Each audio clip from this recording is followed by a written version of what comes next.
This is caused by a thing called noise.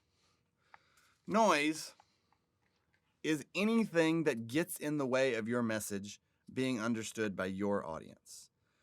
It may be real live static, environmental type of noise, like an AM radio station when you go through a tunnel. Or it could be a smudged page. It could be psychological noise. You could be offended by the message or daydreaming. If you're a football fan and I say that your team is bad, then you may have a psychological filter that would affect the message. You wouldn't pay attention to the actual message because I've angered you. It could be physical noise. You could be tired or you could be drunk. It could be semantic noise. Words get in the way. It could be that my polysyllabic acumen and adroitness leads to a dilatory effect on message clarity, leading us to become an anathema to our audience. Or you use big words that hurt meaning, and our audiences don't like us. Or it could be that your audience only speaks Thai and you don't. That's an informational filter. There's also cultural noise. Sometimes, as we mentioned earlier, you can say things that only you understand in your culture and others don't. You say Roll Tide, War Eagle, and it means anything, doesn't mean anything to the people who hear it. By the way, if you can think of another type of noise that maybe I've left out of this particular list, feel free to drop me a line. Because this transmission model wasn't designed specifically for mass communication, it's got some shortcomings. Can you think of something that's missing?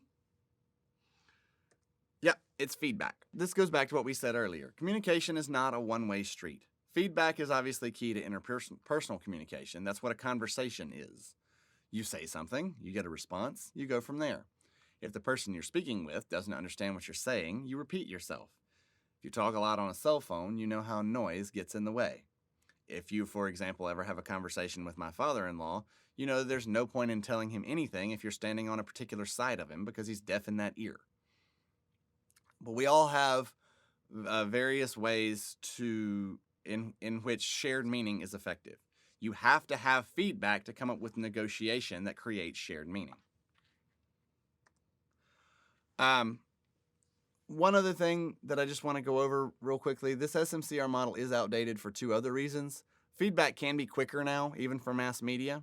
The audience is much more involved.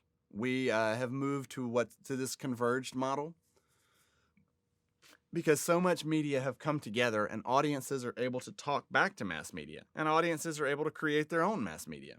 The result in this model is the impact that media have on cultures and on people. We don't always know the impact that our messages are going to have because we don't always understand our audiences. Several years ago, the MTV had a reality show called 16 and Pregnant, which is telling the stories of girls who became pregnant in high school. The impact was interesting because there was a big increase in the number of children named Macy and Bentley after those two names were given to newborns on the show.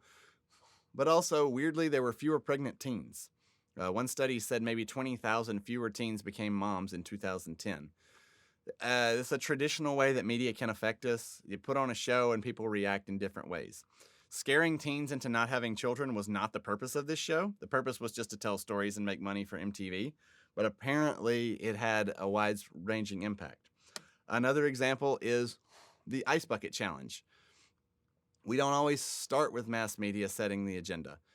This was a social media viral challenge. It became all the rage several summers ago where people challenged others either to have cold water dumped on their heads or donate to charity, sometimes both.